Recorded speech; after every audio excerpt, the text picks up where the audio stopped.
اللهم صل على محمد النبي الأمي وآله وسلم تسليما। প্রিয় শ্রোতাবৃন্দ, বর্তমানে ইউটিউব এবং ফেসবুকে ঘুরে বেড়াচ্ছে তারাবিহের নামাজ কয় রাকাত। কেউ 8 রাকাত বলছে, কেউ আবার 20 রাকাত বলছে। কোনটা দল সঠিকে আছে? ব্রাদার, যিনারা 20 রাকাতের পক্ষে তিনারা একবারে সঠিক জায়গাতে আছে, আর এর পিছনে প্রমাণ অনেক আছে। 8 রাকাত তারাবি নাই। দেখুন, যারা আহলে হাদিস বনাম আহলে খবিস, তারা আহলে সুন্নাত ওয়াল জামাআতের ব্যক্তিগুলোকে যারা 20 রাকাত নামাজ আদায় করে, মাজার শরীফ জিয়ারত করতে যায়, হালুয়া রুটি করে, এদেরকে মুশরিক এবং বিদআতি বলে। আমি বলবো সব থেকে মুশরিক এবং বিদআতি যিনারা বলছেন তিনারাই। কিরকম ভাবে? যে আকা আলাইহিস সালাতু ওয়াস সালামের যুগে যে সমস্ত জিনিস ছিল না, তিনার পরে নতুন করে আবিষ্ করা জিনিসগুলোকে বিদআত বলে। যদি সেটা শরীয়ত সম্মত হয় তাহলে অবশ্যই জায়েজ এবং বৈধ, আর যদি শরীয়ত সম্মত না হয় তাহলে অবৈধ, না জায়েজ হবে। এবারে বলুন, মুশরিক এবং বিদআতি कहने वालाরা 20 রাকাত তারাবিহের নামাজ পড়া কি গুনাহের কাজ? শবে বারাত মানানো কি গুনাহের কাজ? বলুন আপনি।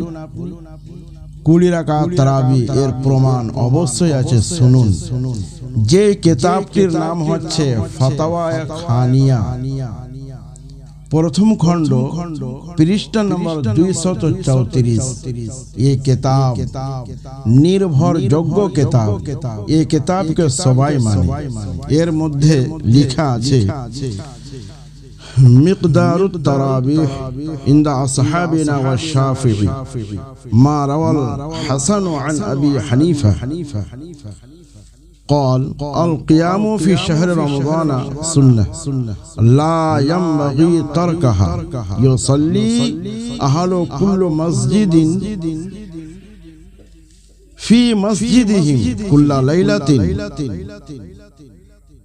سوى الوتر 20 ركعة 5 تراويحات ب10 تسليمات يسلم في كل ركعتين ولنا ما روى عن ابن عباس أنه قال كان رسول الله صلى الله تعالى عليه وآله وسلم يصلي 20 ركعة في شهر رمضان ثم كان يوتر ب3 بعدها خص رمضان بالذكر।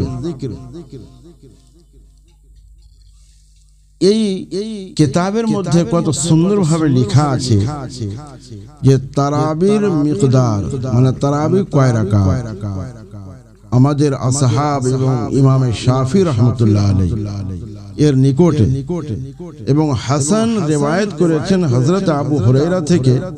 তিনি বলছেন যে রাত্রিতে দাঁড় হয়ে রমজান মাসে ইবাদত করা সুন্নাত, তাকে ছেড়ে দেওয়াটা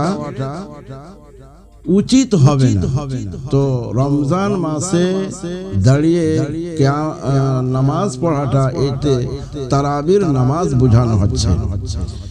প্রত্যেকটা মানুষ নিজের নিজের মসজিদে নামাজ আদায় করবে প্রত্যেক রাত্রিতে, বেতের বাদে 20 রাকাত নামাজ। কয় রাকাত? বেতরের নামাজ বাদে 20 রাকাত নামাজ আদায় করবে, আর সেটা 10 সালামে আদায় করবে।